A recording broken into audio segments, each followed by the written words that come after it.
तो एपिसोड की स्टार्टिंग में अब उनको एक जगह का सीन दिखाया जाता है जहाँ पर कुछ लोग आराम से चलते हुए जा रहे होते हैं कि तभी पूरी जगह हिल जाती है जिससे कि अर्थक्वेक आ गया हो। उनमें से एक बंदा कहता है आखिर ये क्या था, दूसरा कहता है क्या ये अर्थक्वेक था। और फिर हमें दिखाया जाता है एक आंटी का सीन जो कि कुछ कपड़े लेकर सर पे उठाकर चलते हुए जा रही होती हैं कि तभी फिर कैसे वही होता है, पूरी धरती कब जाती है। वो कहती है माई गुडनेस आखिर क्या था, और साइड में मुड़ते हुए कहते हैं आखिर कैसी आवाज़ थी। वो दरबारी की तरफ देख रही होती हैं। वो दरबारी कहता है अरे कुछ भी नहीं था आंटी जी, अब अपने रास्ते पर जाइए। वो कहता है आखिर कुछ भी नहीं था तो तुम्हारा क्या मतलब, क्या ये कोई अर्थक्वेक नहीं था। और वो बंदा कहता है यंग मास्टर यून हुन, बस थोड़ा चल रहे हैं, टहल रहे हैं। ये सुनते से वो आंटी हैरान हो जाती है और कह रही होती है आखिर तुम्हें किस तरह की बकवास कर रहे हो कि तभी फिर कैसे पूरी जगह हिल जाती है। वो ये देखकर परेशान हो जाती है। वो दरवाज़ा खोलता है सांस भरते हुए और कह रहा होता है लो आप खुद ही देख लो। और फिर साथ ही आंटी भी देखकर हैरान हो जाती है। उससे अंदर एक बहुत ही तगड़ा बंदा दिखाई देता है जो कि साइज़ में बहुत ज़्यादा बड़ा होता है, लेकिन वो फैटी होता है और उसको खुद का वजन संभालने में भी बहुत ज़्यादा दिक्कत हो रही होती है। वो लड़खड़ाते हुए चल रहा होता है और यही हमारी कहानी का मेन कैरेक्टर है। उसे खुद का वजन भी नहीं संभला चाहता और वो वहीं दम करके गिर पड़ता है। ये देखते से वो दरबारी भगते हुए आता है, कह रहा होता है यंग मास्टर क्या आप ठीक हो। वो चिल्लाते हुए कहता है मैंने कहा था ना अंदर मत आना। तो ये सुनते से वो फटाक से मुड़ के वापस जाने लगता है। वो जैसे तैसे खुद के वजन को संभालते हुए उठ के खड़ा हो जाता है और सामने की तरफ सांसें भर रहा होता है। कह रहा होता है डैम इट। पीछे से उसकी पैंट भी हल्के से फट गई होती है। वो काफ़ी ज़्यादा गुस्सा हो रहा होता है खुद की इस बॉडी के ऊपर और कह रहा होता है मैं यहाँ पे इस तरह से नहीं हारने वाला। और वो फिर कैसे खुद को तैयार करता है और सांस भरते हुए आगे की तरफ एक और कदम बढ़ाता है और ज़मीन पे पाँव रख देता है और कह रहा होता है एक और बार। और वो ज़ोर से सांस अंदर भरता है और आगे की तरफ चलने की कोशिश करता है कि तभी एक मच्छर जो कि उसके पैर पे बैठा हुआ था वो अचानक से उड़कर उसकी गर्दन पर आ जाता है। वो सांस भर ही रहा होता है कि तभी वो मच्छर उसकी गर्दन पे बैठ जाता है और जैसे ये होता है उसे खुद का वजन नहीं संभला जाता, उसके नाक से खून निकलता है और वो एकदम से वहीं गिर जाता है और उसकी पैंट भी फट जाती है। और वो कहता है सीरियसली, और वहीं धम करके गिर जाता है और उसके मुंह से खून निकल रहा होता है। वो दरबारी फटाक से भागते भागते आता है उसके पास। वो बेहोश सा हो जाता है, वो उसके पास आता है रोते हुए। और फिर साथ ही यहाँ से मेन कैरेक्टर अपने बारे में बताना शुरू करता है। मेरा नाम जिन विंग गैन है, मैं पास में वापस आ गया मरीब को बचाने के लिए। अब तुम लोग बोल रहे होगे कि मैं ये किस तरह की बकवास कर रहा हूँ, लेकिन जरा देखो ये जगह जो कि तुम्हें भी शांति भरी नजर आ रही है, नियर फ्यूचर में पूरा मलीब कोलैब हो जाएगा केओस में, चारों तरफ तबाही मच जाएगी। द मिनियन ऑफ केओस जैसे ही वो अपेयर होगा वो यहाँ पर सही जगह खून से रंग देगा और उसे फाइट करने के लिए सारे सेक्टर साथ में मिलकर काम करेंगे, लेकिन वो सारे ही बहुत बुरी तरह से डिस्ट्रॉय हो जाएंगे। और अगर उसके बारे में सोचा जाए तो वो वाकई में बहुत ज़्यादा इनक्रेडिबल है। मरीब को एकजुट करना ये कुछ ऐसा नहीं है जिसे कोई भी कर सकता है। और उसकी वजह से मैंने अपने पेरेंट्स को भी खो दिया था। मेरी लाइफ इतनी अच्छी भी नहीं चल रही थी, ना ही बेकार चल रही थी, लेकिन तभी एक दिन मेरी मुलाकात मेरे मास्टर से हुई, उजोर्ड गैंग नेमगुन संग। मैंने सोचा था कि अब फाइनली मेरी लाइफ बेटर होने वाली है, लेकिन मैंने एक बहुत बड़ी मिस्टेक कर दी। दिखाया जाता है बहुत सारे मास्टर उसको उल्टा लटका देते हैं, बल्ले से पीटते हैं बहुत बुरी तरह से और फिर उसको एक गुफा में भेज देते हैं जहाँ पर सांप ही सांप होते हैं। उसकी हालत बेकार हो जाती है और फिर उसे पानी में फेंक देते हैं। वो भी पत्थर उसे बांध कर वो नीचे डूबना शुरू कर देता है और साथ ही एक गुफा में चला जाता है जहाँ पर ट्रैप होते हैं और वहाँ पर बहुत बुरी तरह से बच के निकलता है वो। और फिर उसे भूखा रहना पड़ता है और फिर उसे बर्फ़ में फेंक दिया जाता है जहाँ पर उसे गर्मी नहीं लगती, तो फिर उसे जल्दी फायर में फेंक दिया जाता है और फिर सांपों से भी कटवा दिया जाता है। उसकी लाइफ कुल मिला के बहुत ही बेकार चल रही थी और वो बताता है कि वो लोग चाहते थे कि मैं उसे केओस मिनियन को रोकूं। उन्होंने मेरे साथ जो चाहे वो किया, लेकिन उन्होंने मुझसे बोला कि मुझे यंग होने की वजह से कष्ट सहना चाहिए। और फिर दिखाया जाता है मेन कैरेक्टर बड़ा हो जाता है, उसके बाद एक अच्छी मसल वाली बॉडी होती है और वो कहता है ये मेरी रियल बॉडी हुआ करती थी। एनीवेज उस जैसे नरक वाली ट्रेनिंग को पार करने के बाद मैंने अपने मास्टर्स के सारे मार्शल आर्ट को सीख लिया। उसके मास्टर उसे कहते हैं इससे पहले कि एनोटॉक्स मरीब को यूनाइट कर ले तुमको केओस के मिनियन को ढूंढना होगा और उसे कम्प्लीटली छुटकारा पाना होगा। यहाँ पर सारे मास्टर बैठकर रिचुअल कर रहे होते हैं और कहते हैं जब हम जवान थे तो बस एक गर्म खून वाले युवक थे, जैसे कि हमने तुम्हारे लिए किया, इस बार तुम हमें सिखाओगे और एकजुट करोगे। और फिर साथ ही वो यहाँ पर अपना एक रिचुअल परफॉर्म करते हैं जिससे यहाँ पर कुछ गोल्डन कलर का होने लगता है, टोर्नेडो टाइप का। और एमसी बता रहा होता है कि इस तरह से फोर्सफुली उन लोगों ने मेरे को पास में भेज दिया। ये मेरे मास्टर का प्लान था। वेल ये ठीक ही है क्योंकि जैसे ही मैं केओस और मिनियन को हराऊंगा तो मेरे को एक कंफर्टेबल लाइफ जीने को मिल जाएगी, लेकिन मैंने बिल्कुल भी नहीं सोचा था कि मेरा अंत इस मैस बॉडी के साथ होगा। विश्वास नहीं होता, इस बॉडी के साथ तो मैं चल भी नहीं सकता, तो ट्रेनिंग कब करूंगा। उसके फादर डॉक्टर को पछलाते हुए कह रहे होते हैं फिजिशियन तुम जल्दी से कुछ तो करो। और जिन सोच रहा होता है लेकिन मैं इसकी वजह से गिव अप नहीं कर सकता कि मैंने वो सारी ट्रेनिंग किस चीज़ के लिए करी थी, चाहे कुछ भी हो जाए मैं सर्वाइव करूंगा। और साथ ही वो खुद को थोड़ा फोकस करने की कोशिश करता है या फिर कुछ तो करता है टैंडमेट वगैरह, तो उसके मुँह से फिर किसी ब्लड निकलना शुरू हो जाता है। ये देखकर उसके फादर घबरा जाते हैं और कह रहे होते हैं यून क्या तुम ठीक ठीक हो, और अपने फिजिशियंस के ऊपर चलाते हुए कहते हैं बास्टर्ड जल्दी से कुछ तो कर। जबकि जिन खास रहा होता है और मनी मन कह रहा होता है तुम लोग थोड़ा चुप हो जाओ यार, मेरे को सोचने की जरूरत है। और वो फिजिशियन कहता है अरे हाँ ये हो गया। उसका फादर गुस्से के साथ उसको गले से पकड़ लेता है और कह रहा होता है क्या हो गया, तो क्या तुझे नजर नहीं आ रहा वो कितना ज्यादा दर्द में है। जिन सोच रहा होता है पहले तो जिन सोच रहा होता है उसे मीडियन को डाउन करने से पहले मेरे को अपना वजन घटाने की ज़रूरत है और साथ ही मेरे को मार्शल आर्ट की ट्रेनिंग भी करनी है जो कि मैंने सीखी थी। और इसके अलावा कि तभी वो दोनों फिरके से चिल्लाना शुरू कर देते हैं। जिन कह रहा होता है अरे यार तुम लोग थोड़ी देर के लिए चुप तो हो जाओ, मेरे को अपनी मार्शल आर्ट की ट्रेनिंग करनी है। और फिर उसे याद आ जाता है कि उसे एक जड़ी बूटी ढूंढनी है और वो सोच रहा होता है अरे हाँ याद आ गया, इससे पहले कि वो मिनियन ले मेरे को उस चीज़ को पहले हासिल करना होगा। अब मुझे याद आ गया। लेकिन तभी वो फिजिशियन बोलता है ये मुझसे खून निकाल रहा है, ये साइन है कि ये बेटर हो रहा है, अपन को बस इससे और भी ज़्यादा खून की उल्टियाँ करवाने की ज़रूरत है। उसका डैड कह रहा होता है क्या तुम इन सब की रिस्पॉन्सिबिलिटी लोगे जो तुमने अभी कहा, अगर उसकी लाइफ को ज़रा सा भी खतरा हुआ तो मैं तेरा सिर काट डालूंगा। और जिन सोच रहा होता है लेकिन आखिर मुझे ऐसा क्यों महसूस हो रहा है जैसे कि मैं कुछ भूल रहा हूँ। और वो मिनियन आखिर उस जड़ी बूटी को कब लेगा, क्या 6 साल में? नहीं, आखिर वो उसे कब लेगा। कि तभी उसका डैड और वो फिजिशियन आपस में चिल्लाना शुरू कर देते हैं। उसके डैड उसके ऊपर चिल्ला रहे होते हैं मैं तेरे को मार डालूंगा अगर तूने उसको बचाया नहीं। और वो बड़ा बड़ा सोच रहा होता है खासते हुए ये बूढ़े आदमी कितना शोर मचा रहे हैं यार, अब मेरे को फिर किसी सब सोचना होगा। और वो मिनियन उस जड़ी बूटी को लेगा 6 में और वो चिल्लाते हुए कहता है मेरे पास बस 6 महीने ही बचे हैं तुम बूढ़े लोग। और फिर साथ ही वो बहुत बुरी तरह से हाँफना शुरू कर देता है क्योंकि अभी ही जस्ट उसने चिल्लाया था। तो दिखाया जाता है बूढ़ा आदमी सुनते से जो फिजिशियन रहता है वो काफ़ी नाराज़ हो जाता है, जबकि उसका डर तो बहुत ज़्यादा खुश हो जाता है और उसके ऊपर उछक जाता है और कह रहा होता है माय डियर सोन। जिन सोचता है अरे हाँ ये बूढ़ा आदमी इस बंदे का फादर है और उसको उससे काफ़ी इरिटेशन होने लगती है, वो उससे कुछ ज़्यादा ही चिपक रहा होता है। और जिन सोच रहा होता है ये बूढ़ा आदमी तो पागल ही हो गया है जस्ट बिकॉज मैंने एनर्जी के साथ थोड़ा ऐड कर लिया, मैं सांस नहीं ले पा रहा यार। और फिर साथ ही वो खांसना शुरू कर देता है, उसका पापा परेशान हो जाता है और फिर साथ ही वो फिर से फिजिशियन के ऊपर चिल्लाना शुरू कर देता है। कह रहा होता है कि तुमने नहीं कहा था कि ऐसा करने से ये ठीक हो जाएगा, बाकी इसका चरित्र लाल क्यों पड़ रहा है। तभी वो कहता है फादर, तो उसका फादर बिल्कुल अच्छा आदमी बनकर उसके पास से जाता है और कह रहा होता है हाँ मेरे बेटे क्या हुआ। और वो उठ के बैठ जाता है और कह रहा होता है मेरे को टहलने जाना है। ये सुनते से उसका फादर शॉक हो जाता है और चिल्लाते हुए कहता है जल्दी से वो 4 आदमियों वाली गाड़ी लेकर आओ। तो दरवाज़ा खुलता है और यहाँ पर 4 आदमियों की एंट्री होती है जिनके पैर और हाथ के मसल बहुत ही दमदार नजर आ रहे होते हैं और वो हाथ गाड़ी लेकर आते हैं। ये देखकर जिन हैरान हो गया होता है और सोच रहा होता है अगर मैं इसमें बैठूंगा तो टहलूंगा कैसे। और वो अपने फादर से कहता है नहीं नहीं मैं अपने पैरों के दम पर चलूंगा। और फिर एक्शन में दिखाया जाता है एक बंदा उसको सहारा देता है और वो खड़ा हो जाता है और एक कदम आगे की तरफ बढ़ाता है। उसका फादर कह रहा होता है ह्यूमन माय डियर, और वो सोच रहा होता है कि ये वाकई में चल भी पाएगा। उसका फादर ये देखकर बहुत ज़्यादा इमोशनल हो जाता है और कह रहा होता है 10 सालों के बाद तुम मेरे सामने चल रहे हो पहली बार, और काफ़ी इमोशनल हो रहा होता है वो। ये सुनते से वो मनी मन कहता है ये क्रेजी ओल्ड बास्टर्ड, मेरे को इसमें कोई हैरानी नहीं है कि ये इस बॉडी इस स्टेट में कैसे पहुंच गई।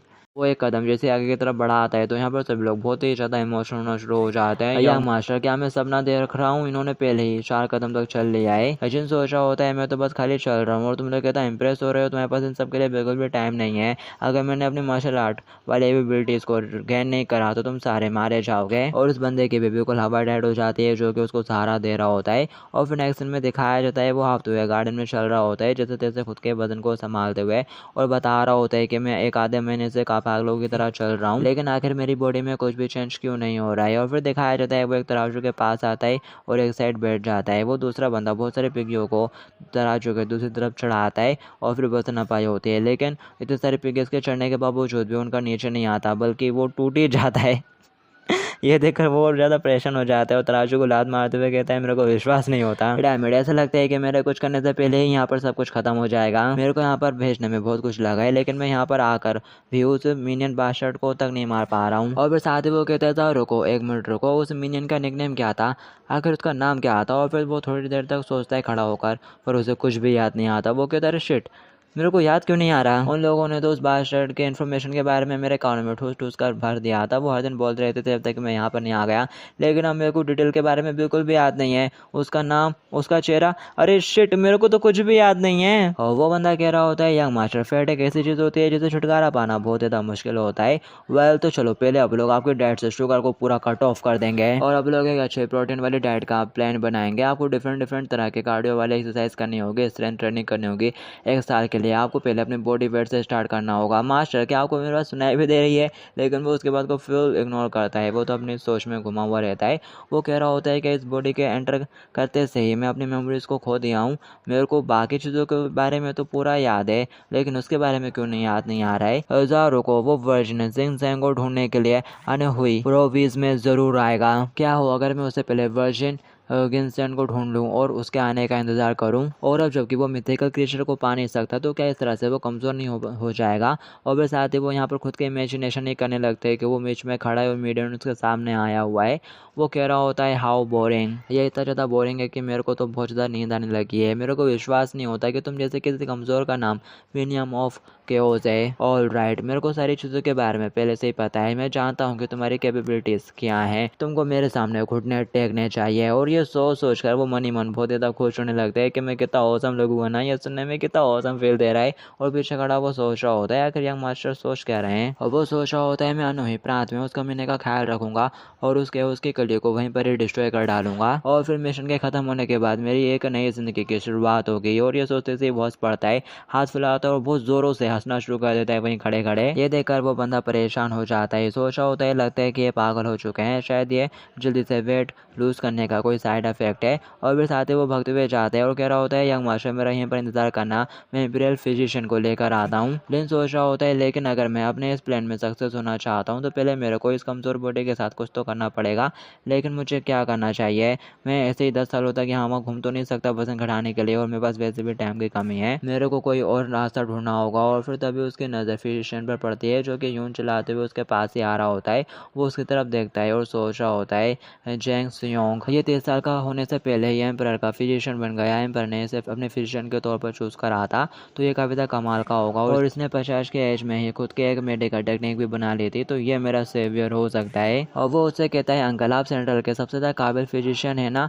और वो कहता है हाँ आई गेस। एजेंट कहता है अगर ऐसी बात है तो क्या आप मेरे लिए एक मेडिसिन बना सकते हो जो कि मेरी वजन घटाने में हेल्प करे, कुछ ऐसा जो कि 1 महीने के अंदर मेरी वजन घटाने में हेल्प कर दे। वो कह रहा होता है तो क्या ये रीज़न है जिसकी वजह से आपने चलना शुरू कर दिया है? क्या आप वजन घटाना चाहते हो? ये सुनते से वो चमक भरी आंखों से उसकी तरफ देखना शुरू कर देता है, तो फिजिशियन भी पिघल जाता है। वो थोड़ा सोच में पड़ जाता है और उसका हाथ पकड़ते हुए कहता है वैसे एक मेडिसिन है जो कि तुम्हारी साइकिल को इम्प्रूव कर सकती है। अगर तुम उसको लॉन्ग टाइम तक कंज्यूम करते हो तो फिर वो पक्का तुम्हारी हेल्प करेगी। एजेंट कहता है क्या वाकई में क्या मैं उस मेडिसिन को लेने से 6 महीनों के अंदर ही फिट हो जाऊंगा? फिजिशियन कहता है तुमको क्या लगता है कि लाइफ इतनी ज़्यादा आसान है?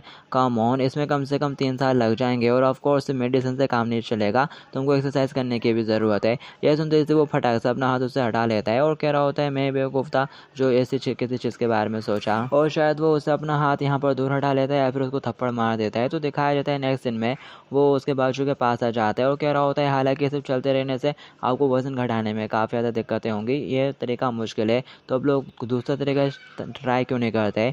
वो कहता है अगर तुम कौन से दूसरे तरीके के बारे में बात कर रहे हो। और फिर नेक्स्ट में दिखाया जाता है वो लोग एक बहुत ही बड़े झरने के पास आ जाते हैं। दिखाया जाता है वो झरने को देखकर बहुत ज़्यादा एक्साइटेड हो रहा होता है। उसके दिमाग में एक आइडिया आ चुका रहता है कि वो वाटर की हेल्प लेगा अपने वजन को घटाने के लिए। और वो कह रहा होता है कि मैं हर दिन यहाँ पर आऊँगा ट्रेनिंग करने के लिए।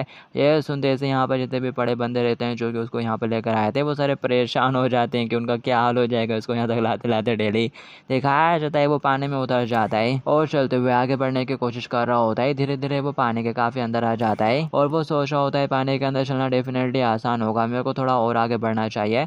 और फिर जैसे वो थोड़ा और आगे बढ़ता है तो उसके पैरों के नीचे से जमीन गायब हो जाती है, तो वो एकदम से पानी के अंदर घुस जाता है। उसे सांस लेने में तकलीफ होती है और ऊपर बुलबुले फूट रहे होते हैं। ये देखकर उसका केयर टेकर खुश हो रहा होता है, सोच रहा होता है मैंने बिल्कुल भी नहीं सोचा था कि यंग मास्टर को पानी में खेलने में इतना मजा आएगा। यंग मास्टर अब तो बहुत बड़े हो चुके हो।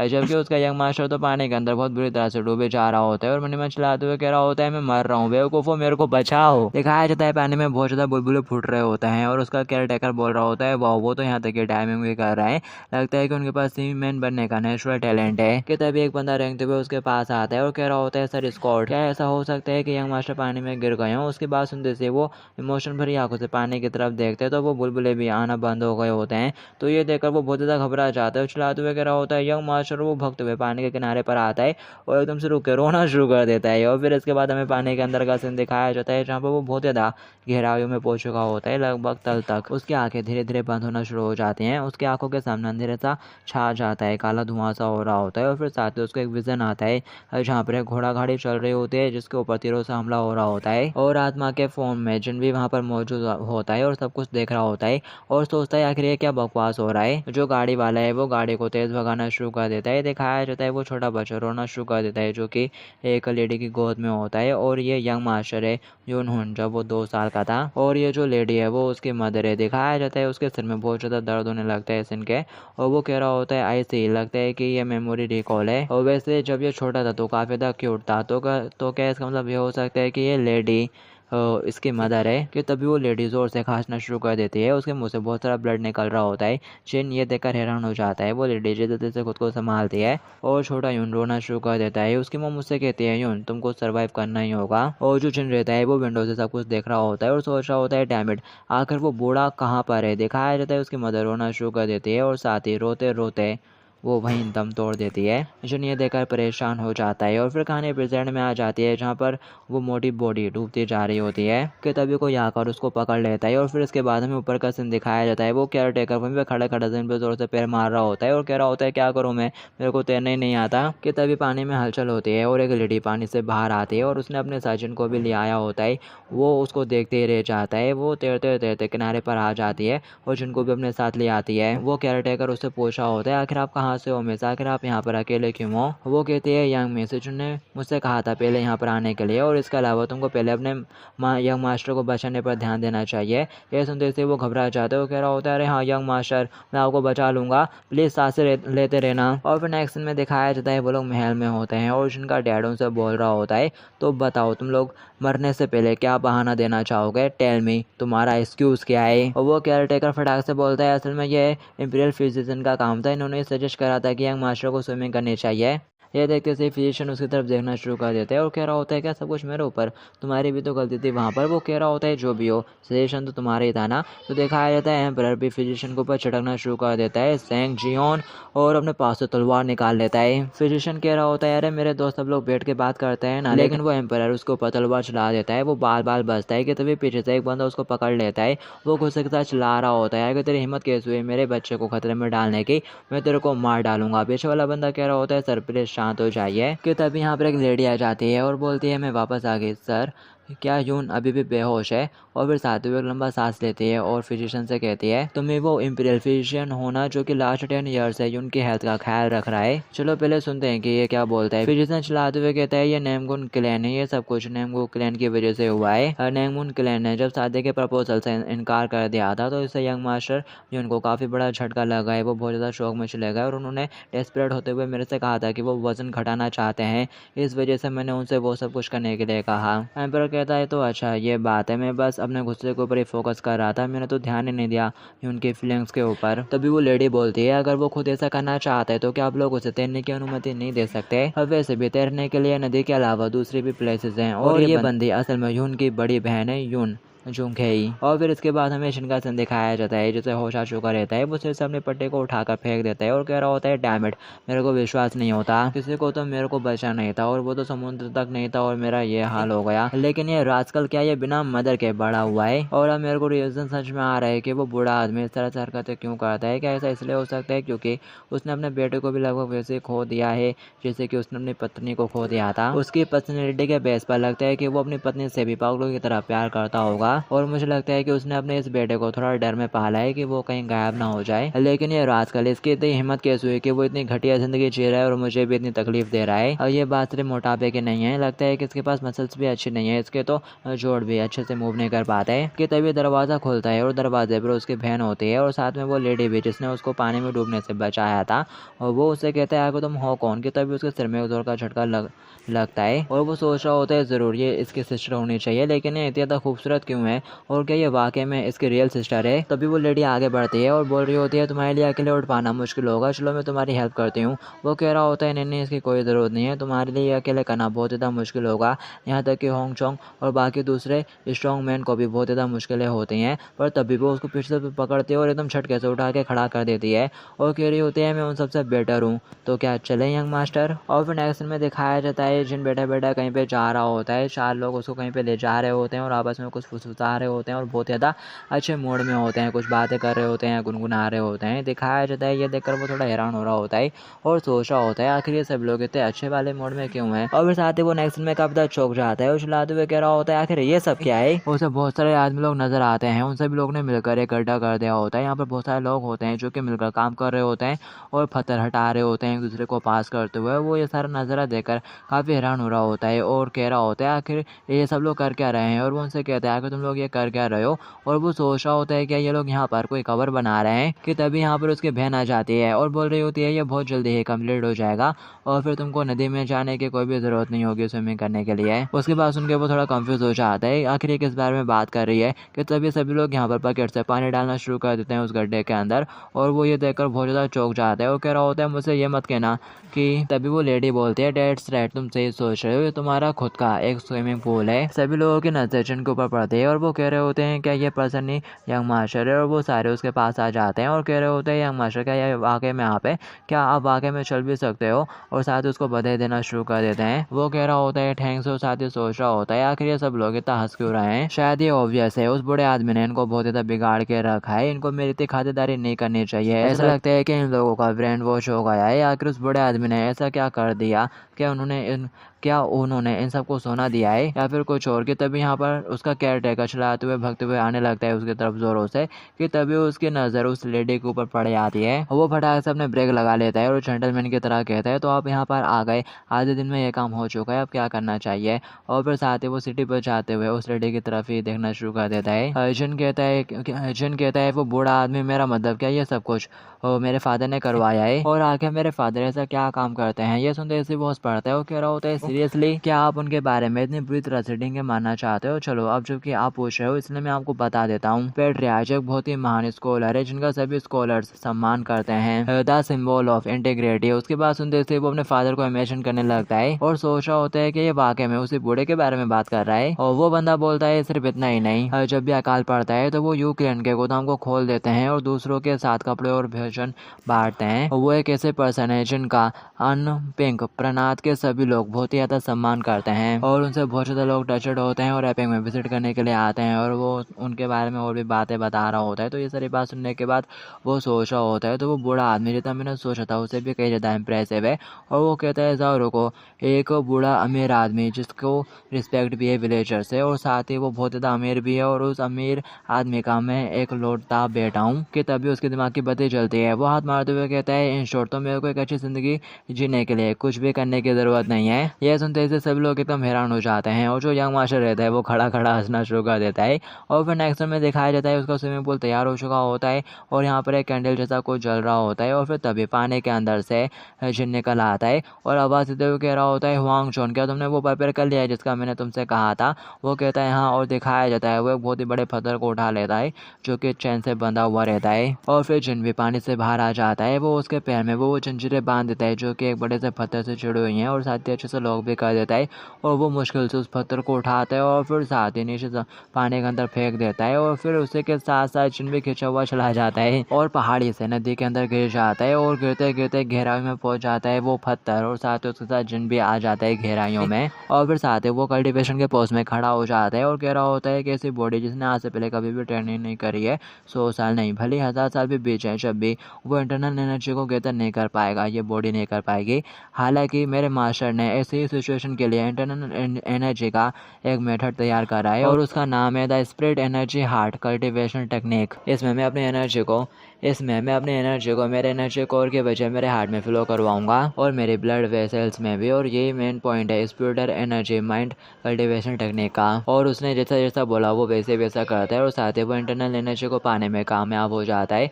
और दिखाया जाता है समुद्र से एक गोल्डन कलर की रोशनी चमकना शुरू हो जाती है, उसके दिल में उसे एनर्जी महसूस हो रही होती है। वो कहता है काम हो गया, स्पिरिट एनर्जी ने इंटरनल एनर्जी को रिप्लेस कर दिया है और मेरा दिल उससे पूरा भरा चुका है, मैं फील कर सकता हूँ the flow of the water. और वो वहीं खड़े खड़े खड़े घूमना शुरू कर देता है। आई मीन पानी को अपने आसपास घुमाना शुरू कर देता है। वो हाथ सामने करता है तो एक टोर्नेडो की शेप में पानी आगे की तरफ घूम रहा होता है और फिर वो अपने हाथ की मुट्ठी बना लेता है। कह रहा होता है नाइस, चलो अब इसे ट्राई कर देखते हैं। वो अपना कदम आगे की तरफ बढ़ाता है और साथ ही एक पोस्ट मार के तैयार हो जाता है। शाओलिन की स्ट्रॉन्गेस्ट फिश टेक्निक जो कि पत्थरों तक को भी क्रश कर सकती है, 100 फुट मिस्टिक फिस्ट। और साथ ही वो सामने की तरफ पंच करता है तो दिखाया जाता है पानी भी सामने की तरफ एकदम से फ्लो हो जाता है। और फिर साथ ही वो यहाँ पर कई तरह के अलग अलग टेक्निकों को पानी के अंदर खड़े खड़े ही प्रैक्टिस करना शुरू कर देता है।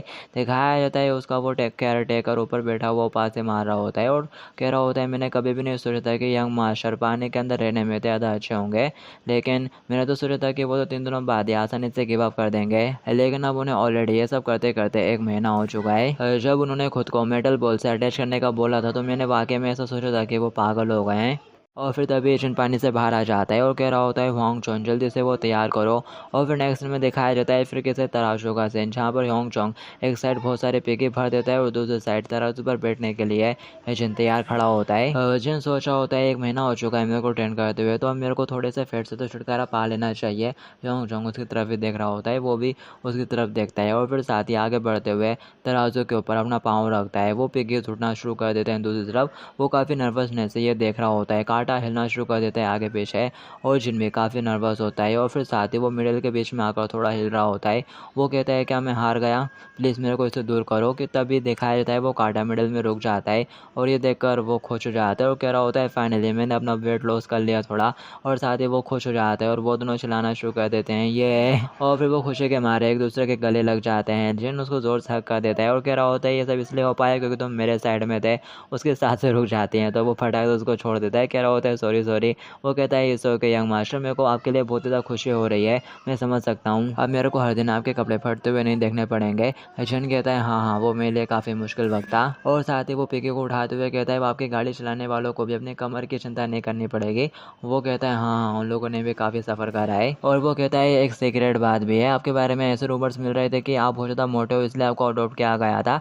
आई एम श्योर अब वो रूमर्स भी दूर भाग जाएंगे। अर्जुन थोड़ा हंसता है और कह रहा होता है ठीक है बस बहुत हो गया, अब ऐसी बातें करना बंद करो। पर वो नहीं रुकता और कह रहा होता है अरे हाँ साथ में वो वाले रूमर्स भी तो थे कि आपका मैरिज प्रपोजल रिजेक्ट कर दिया गया था बिकॉज आप मोटे हो। ये सुनते ही वो काफ़ी नाराज हो जाते हैं और कह रहा होता है मैंने कहा अब रुक जाओ। दिखाया जाता है एजेंट को इस तरह से देखकर वो काफ़ी ज़्यादा घबरा जाता है और कह रहा होता है मेरे को याद आया पेट्रियाश ने मेरे से कुछ काम करने के लिए कहा था तो मैं वो काम कर कर आता हूँ। और वो वहाँ से भाग जाता है फटाक से और फिर जेन वहीं पे बैठ जाता है, सांसें भरना शुरू कर देता है। कह रहा होता है मैंने अब स्पिरिचुअल एनर्जी भी गेन कर लिया है और साथ ही अपना थोड़ा वजन भी लॉस कर लिया है, लेकिन अभी भी मैं उस बॉडी को पाने से काफ़ी ज़्यादा दूर हूँ जिसको ही मेरे को आदतें और इंटरनल एनर्जी एक ऐसी चीज़ है जो कि लोगों को एंडलेस कल्टीवेशन ट्रेनिंग करने के बाद मिलती है। और spirit energy mind cultivation technique के अंदर ऐसा कहा जाता है तुमको इस तरह के मिस्टिकल क्रिएचर और हब को कंज्यूम करना चाहिए जो कि पूरे स्पिरिट एनर्जी से भरे हुए हों। यह एक ऐसा तरीका है जिससे जल्दी से स्ट्रॉन्गर बना जा सकता है, लेकिन बिना मिथिकल क्रिएचर को कंज्यूम किए बिना तुम एक सर्टेन लेवल तक नहीं पहुंच पाओगे, भले तुम अपनी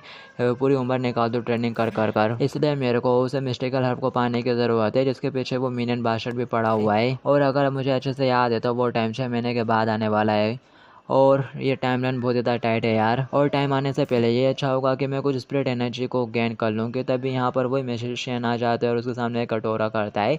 वो पूछता है कि ये मेरा स्नैक है। वो फिजिशियन उसको स्नैक के बारे में बताना शुरू कर देता है पर वो फटाक से कटोरा लेकर पी जाता है और कह रहा होता है तुम्हारा शुक्रिया। वो फिजिशियन खड़ा खड़ा देख रहा होता है। पीने के बाद यंग मास्टर कटोरे को साइड में फेंक देता है, जबकि वो कह रहा होता है अगर तुम्हारा हो गया था तो बाउल मुझे दे देते, फेंका क्यों। और फिर नेक्स्ट सीन में दिखाया जाता है वो एक कमरे के अंदर बैठा बैठा कल्टिवेट कर रहा होता है और वो सोच रहा होता है उस बड़े आदमी ने जो दिया था वो काफ़ी ज़्यादा यूज़फुल था और अब मेरे को उसको डाइजेस्ट करने से पहले स्पिरिट एनर्जी को ऑब्जर्व करने की ज़रूरत है। और वो बिल्कुल ऐसे करता है और फिर थोड़ी देर तक बैठे बैठे वही कल्टिवेट करता है और साथ ही आँखें खोलते हुए कहता है बस तुम मेरा इंतज़ार कर मीनियन बास्टर्ड, मेरी मुलाकात तेरे से बहुत जल्दी ही होने वाली है। और फिर दिखाया जाता है वो फिर से वही सूप पी रहा होता है और जो योंग रहता है वो नेक्स्ट में उसको शेयर कर रहा होता है, कह रहा होता है तुम कर सकते हो 1 2 1 2। वो पहाड़ के ऊपर ऊपर नीचे भाग के ट्रेनिंग कर रहा होता है और फिर इसी के बाद अपन को 2 महीने बाद का सीन दिखाया जाता है। सीधे वो पानी के अंदर ट्रेनिंग कर रहा होता है और वो फिर कैसे अपने यहाँ पर फिश वाली टेक्निक का इस्तेमाल करता है फार्म के तौर पर। तो दिखाया जाता है पूरे पानी में उछाल आ जाता है और वहाँ बाहर खड़ा ये देख रहा होता है और कह रहा होता है कि ऐसा हो सकता है कि ये कोई फार्म टेक्निक हो।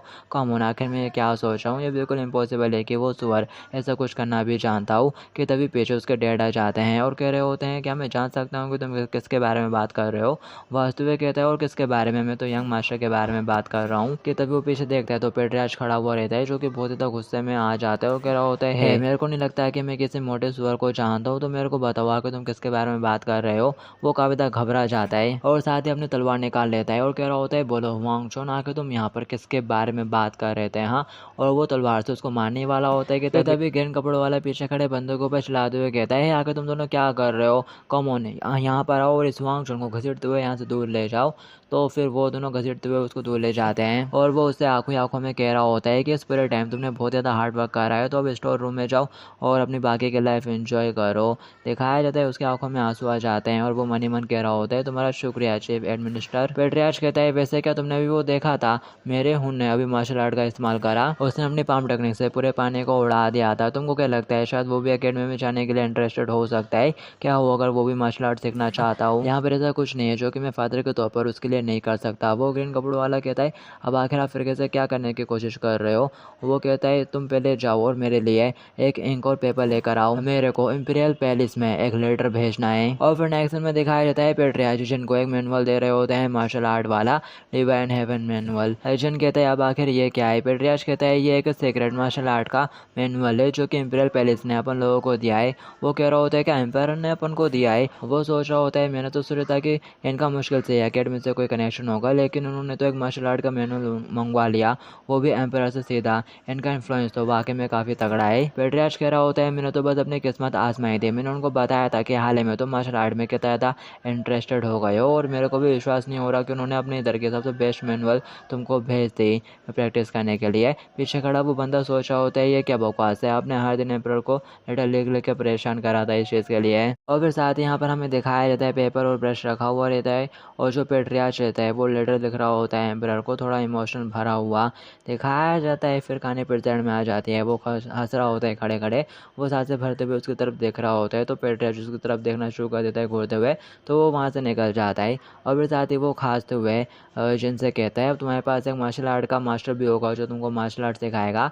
और फिर साथ ही नेक्स्ट सीन में लिन उसको देखकर काफ़ी ज़्यादा हैरान हो गया होता है। पेट्रियार्च कह रहा होता है तुम चिंता मत करो, तुम्हें पता नहीं होगा लेकिन तुम्हारा ब्रदर इन लो काफ़ी ज़्यादा कैपेबल है। वो उसकी तरफ देख रहा होता है और कह रहा होता है तो क्या ये इसलिए यहाँ पर खड़ा हुआ है, और ये इसके बहनी उनका हस्बैंड है और इसका नाम डैम चुनबू है। पेट्रियार्च यहाँ पर उसकी काफ़ी तारीफें करना शुरू कर देते हैं, तो उसके भी गर्व के मारे नाक लंबी हो जाती है। और जिन सोच रहा होता है ये सब कुछ कितना ज़्यादा रेडिकुलस है, अगर मैं अपने में आ गया तो डैन के पेट्रियार्च भी मेरे से स्वॉर्डमैनशिप सीखने के लिए आ जाएंगे और झुकेंगे मेरे सामने। जिन सोच रहा होता है आखिर अब मैं इन इडियट्स के साथ क्या करूँ, क्या मेरे को इनको सच्चाई बता देनी चाहिए। और फिर साथ ही वो इमेजिन करने लगता है कि बेटे की बात आते से पेट्रियार्च कितना ज़्यादा भड़क जाता है। तो वो सोच रहा होता है नहीं मैं उसके वो साइड नहीं देखना चाहता, तो अभी के लिए यही होगा कि मैं अपनी ट्रू एबिलिटीज़ को शो ना करूँ। और फिर तभी उसके दिमाग में एक आइडिया आ जाता है। वो कह रहा होता है अरे हाँ, मेरे को अब बस अपनी इंटरनल एनर्जी को बिल्ड करने की ज़रूरत है, और अगर लोग पूछेंगे फ्यूचर में कि मैंने ये कहाँ से सीखा, तो मैं यहाँ पर डेमचू के बारे में बता सकता हूँ कि उससे मैंने ये सब कुछ सीखा है। और अगर वो पूछेंगे कि मैंने मार्शल आर्ट कहाँ से सीखी, जिस मार्शल आर्ट का मैं यूज़ करता हूँ,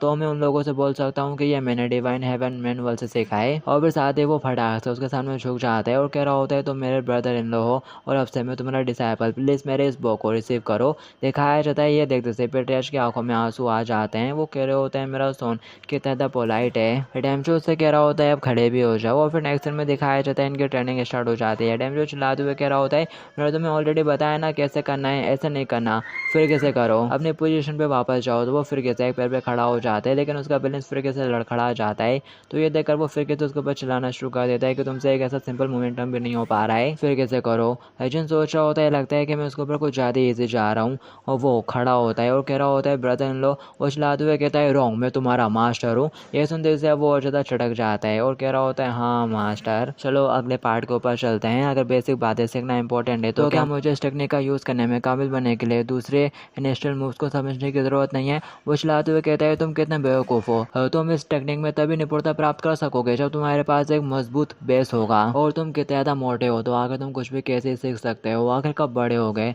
तुम कितने पैथेटिक हो। यह सुनते ऐसे एजेंट काफ़ी गुस्सा हो जाता है और सोच रहा होता है मैंने कुछ टाइम तुम्हारे साथ खेल क्या लिया, तुमको तो ऐसा लग रहा है कि तुम कोई पावरफुल मार्शल आर्टिस्ट हो। डेट्स राइट, 10 दिन तक तुम्हारे ऊपर इसे जाना ही काफ़ी था, अब और नहीं। डेमचू कह रहा होता है तुम जिनका इस दुनिया में जीवन आसान रहा है शायद सोच रहे होगे ये तो बस कुछ मुट्ठी भर टेक्निक हैं जिन्होंने तुम आसानी से सीख सकते हो, ये कोई मजाक नहीं है। लेकिन ऐसा नहीं है, तुम तो एक सिंपल मोमेंटम भी नहीं कर पा रहे हो। तभी वो उसकी बात को काटते हुए कहता है क्या तुम एक नज़र देखना चाहोगे, वैसे भी तुम मेरी बात के ऊपर विश्वास नहीं करोगे तो चलो लड़ाई कर देख लेते हैं। एक स्पार के बारे में क्या ख्याल है? अब लोग इस फाइट के अंदर 6 कॉम्बिनेशन के फिस्ट टेक्निक का इस्तेमाल करेंगे। चलो देखते हैं कि कौन ज़्यादा स्ट्रॉन्गर है, तुम जो कि फाउंडेशन के साथ ऑब्सेस्ड है या फिर मैं जो कि मार्शल आर्ट के मेन पॉइंट को समझता है। उसकी बात सुनते ही वो पहले थोड़ी देर के लिए हैरान हो जाते हैं और फिर साथ ही चलाते हुए कहता है क्या तुम मेरे साथ एक स्पार करना चाहते हो? वो नाक में उंगली डालते हुए कहता है क्या हो गया, क्या तुम्हें डर लग रहा है? यह सुनते से वो भी थोड़ा गुस्सा हो जाता है और कह रहा होता है ब्रदर इन लॉ, अब मैं भी यून क्लैन का एक पार्ट और मैं हुबे 7 ड्रैगन में भी हुआ करता था। और वो उसका मजाक उड़ाते हुए कहता है हाउ एम्बेरेसिंग, उन्होंने तुम लोगों को निकाल दिया क्या? आई गेस तुम बस खाली बातें कर रहे हो। यह सुनते से वो गुस्सा हो जाता है और कह रहा होता है यू बास्टर्ड, ठीक है फिर चलो करके देख लेते हैं। यह सुनते से वो खुश हो जाता है। वो कहता है लेकिन आखिर मैं तुम जैसे नौसिखी के साथ कैसे फाइट कर सकता हूँ, इसलिए बराबरी का मुकाबला करने के लिए मैं अपने इंटरनल एनर्जी को सील कर लूँगा और साथ ही ये भी करूँगा। वो कपड़ा निकाल लेता है, वो उसकी तरफ देख रहा होता है, वो कपड़े से अपना एक हाथ भी बांध लेता है। एजेंट कह रहा होता है तुम बाद में अपने शब्दों से पीछे मत हट जाना। वो कह रहा होता है आ जाओ चलो मैं तुमको पहले अटैक करने का मौका देता हूँ। और वो कहता है ठीक है तो फिर मैं बड़े ड्रैगन सोर्स से स्टार्ट करूँगा। और साथ ही वो स्टैंस लेता है और फिर तेजी से भागते हुए उसके पास चढ़ने लगता है। उसको देखकर वो भी थोड़ी देर के लिए एकदम हैरान हो जाता है। वो नीचे से ऊपर उसको एक जोर का पंच मारता है लेकिन वो पीछे होते हुए बच जाता है और कह रहा होता है इसकी टेक्निक कितनी ज़्यादा स्मूथ है, क्या इसने अपने मोमेंटम को 6 कॉम्बिनेशन फिश टेक्निक के साथ इतनी स्मूथली कनेक्ट कर लिया। एजेंट सोच रहा होता है तो जैसा इसके बारे में सुना था इसमें थोड़ी वैसी काबिलियत तो है और साथ ही उसका पैर कपने लगता है। वो कह रहा होता है डैम इट, ये बॉडी ये फिर कैसे मेरा साथ छोड़ रही है, तो चलो इसे जल्दी से ख़त्म करते हैं, मेरे पास और कोई चॉइस नहीं।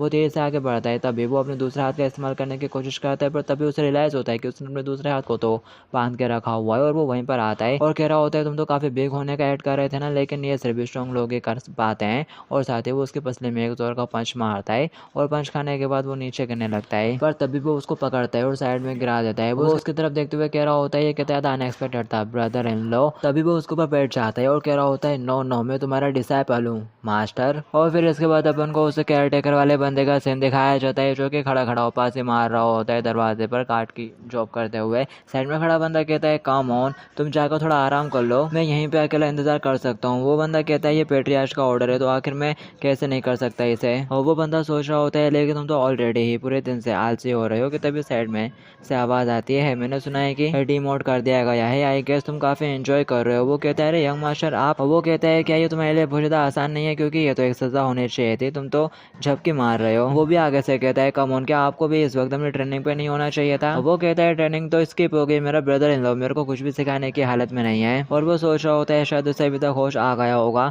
और फिर इसके बाद हमें इसके ब्रदर इन लॉ का सीन दिखाया जाता है जो कि बिस्तर पर पड़ा हुआ रहता है और कह रहा होता है हो माई बॉडी, यू साइड में बैठी हुई रहती है और पूछ रही होती है तो बेसिकली तुम्हारा कहना है कि यून ने मार्शल आर्ट के मामले में तुमको भी सरपास कर दिया है।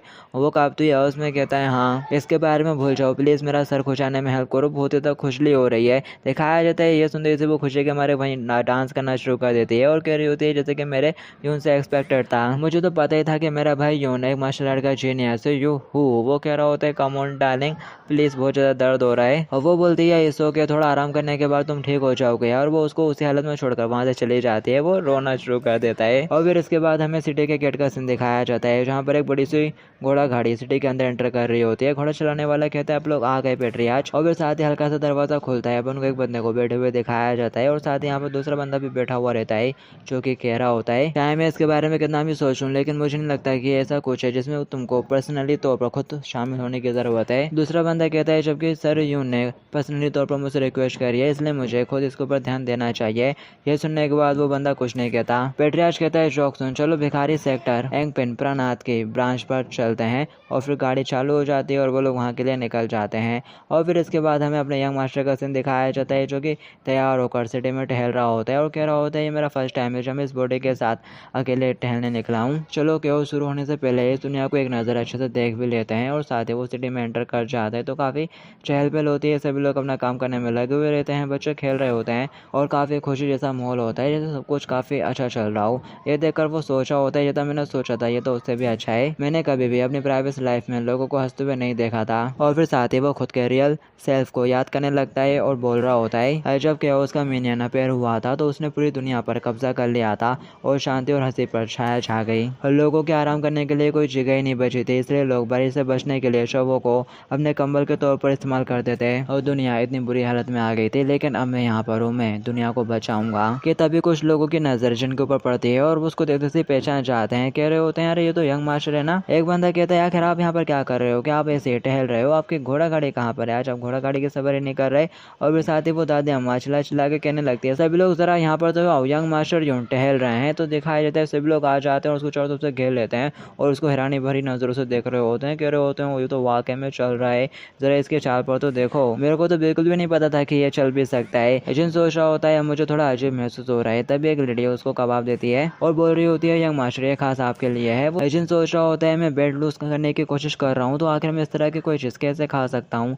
कि तभी एक और लेडी आ जाती है और कह रही होती है यंग मास्टर ये मेरी तरफ से है। और फिर दिखाया जाता है काफ़ी सारे लोग आ जाते हैं और वो सब कुछ ना कुछ लेकर आ रहे होते हैं और उसको पास सामान का ढेर लगा देते हैं, वो सामान संभालना शुरू कर देता है। वो चिल्लाते हुए कहता है अब तुम सभी लोग सामान देना बंद भी करो, अब मेरे को कुछ भी नहीं चाहिए, मैं बस यहाँ पर टहलने के लिए निकला हूँ और मैं सामान लेकर नहीं टहलना चाहता यार, आखिर तुम सभी लोग मेरे को इतना सारा सामान क्यों देते जा रहे हो। और फिर साथ ही वो हल्का सा खुश होने लगता है सांस भरते हुए कि तभी उसका सेल्फ बाहर निकलता है और कह रहा होता है क्या तू खुश हो रहा है, क्या तेरे को ये पसंद आ रहा है, क्या तू अपनी बाकी की जिंदगी ऐसे ही जीना चाहता है। वो चिल्लाते हुए कहता है नहीं, अगर ऐसे चलता रहा तो मैं ढंग से टहल भी नहीं पाऊंगा। कि तभी उसे कुछ एहसास होता है, वो आजू बाजू देखना शुरू कर देता है और कह रहा होता है वो क्या था, क्या मैं कोई मिस्टेक कर रहा हूँ। और फिर दिखाया जाता है अपन को एक घर का सीन जहाँ पर कोई छुपकर खड़ा हुआ रहता है और वो शायद यहाँ पर खुद ही से बात कर रहा होता है या फिर किसी और से। कह रहा होता है यहाँ तक कि वो तो पहले बिल्कुल भी चल नहीं सकता था, क्या तुम श्योर हो कि उसने तुम्हारी एनर्जी को नोटिस कर लिया।